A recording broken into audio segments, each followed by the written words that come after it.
Well, on March 28th, Harvard announced a 5% decrease in its applications amid the Claudine Gay scandal involving pervasive campus anti-Semitism and plagiarism and all sorts of other classy things. Schools and universities around the country are being investigated for discrimination and anti-Semitic reasons and so much more.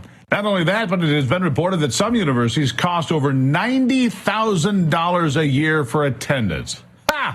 Financial aid doesn't help, as some students would have to come up with $10,000 of their own money per year to attend some colleges or more. It's pretty remarkable. Most students would not be able to afford this insanely high-priced education, so much so that Gen Z workers are going into trades, and it's about time. Prices are skyrocketing. Anti-Semitic issues continue within the universities. It's all a mess. New technologies and rising pay make plumbing and welding and carpentry more appealing when compared to universities these days.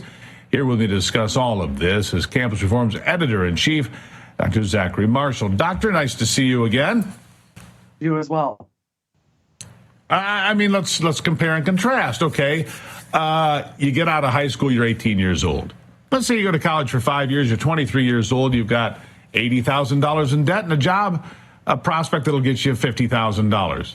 That doesn't work so well. Or you could be a carpenter that makes $80,000 a year, or a welder. Man, welders are making good money right now. It could be $100,000 a year. You could drive an 18-wheeler and make $100,000 pretty easy. And 5 years on, you might have saved $250,000 and be investing or creating your own business.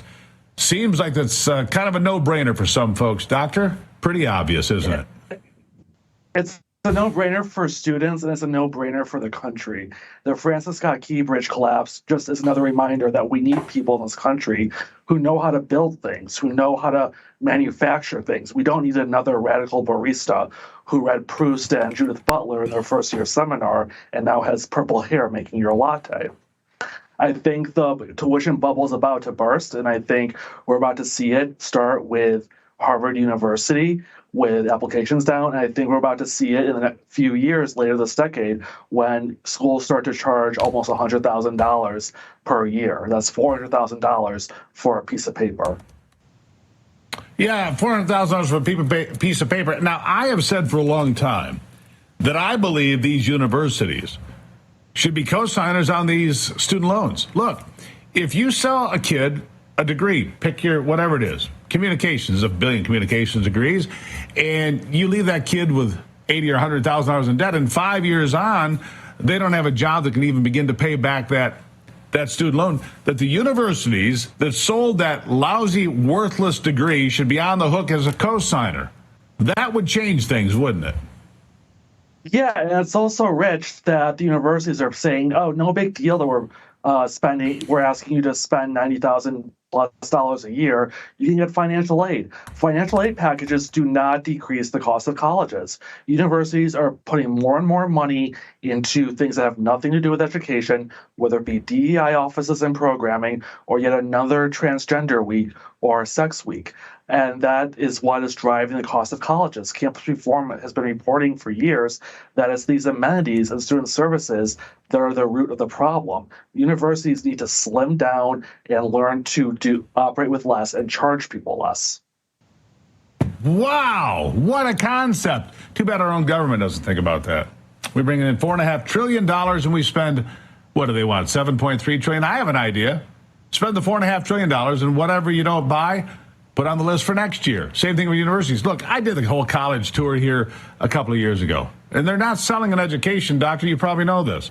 They're selling a food plan and an entertainment plan. That's it. As far as everything else is just noise. The education, yeah, there's an education, but look, you get snacks, and you get this food court, and you get these rock walls to climb. What's wrong with American education is we're not selling an education anymore. Yeah. We're selling entertainment. And that's wrong. And it's really expensive. Yeah, I was doing college tours 20 years ago, and I think that might have been the tail end of when there was a real distinction between education qualities at different institutions. Now, I don't think there is that much of a difference between the so-called top 10 universities in this country and your local state school. Go to the school that makes the most sense for you financially. I have 3 degrees. One of them is from George Mason University, a public university in Virginia, and I was able to do it as an in-state resident, and it hasn't hurt me one bit. Everyone should make what the choices that make sense for them financially. And sometimes that's vocational training, and sometimes that's community college. The idea that everyone needs a 4-year degree is ludicrous. It is ludicrous. Look, you go anywhere in this country right now, try to find a handyman. You know, I needed 2 windows in a house here the other day, and I went to a local store, and they said, you got to buy 3. But I don't need 3. I just want 2. Well, if you don't buy 3, we're not going to install them. I'm like, I need 2 windows. You got to buy 3. And I'm like, this is the kind of nonsense that goes on in the world. But try to find a carpenter to do smaller jobs, or try to find somebody to do handyman work. It's almost impossible. And if you do find somebody, guess what? They're charging you for the convenience. They're getting 50, 60, 80 bucks an hour. It's a good business. It's a good deal. If you've got a contracting license or a carpenter license, or you can weld or do HVAC or do plumbing, all of those things pay good money. And then I go back to the driving of the 18-wheelers. Men and women both can go make $100,000 right now. You can be 20 years old, taking an 18-wheeler down the road, putting a lot of money in your pocket, because if you're driving, you're not spending. I'll give you the last word. Yeah, have you ever noticed it's the left that's the one that's always bringing up that blue-collar jobs are also good jobs? They are always trying to sell 4-year degrees for everyone as if you need them. You know, conservatives know that there is dignity in work, and that doesn't matter what type of job you have. There is nothing wrong with having a job that doesn't require a 4-year degree. That's right.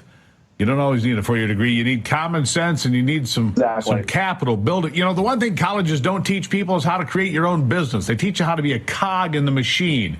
Oh, you get your degree and you just go plug in over here and you work for somebody else for the rest of your life. No, thank you. Zachary, Marschall, always appreciate you being here. Thank you for having me.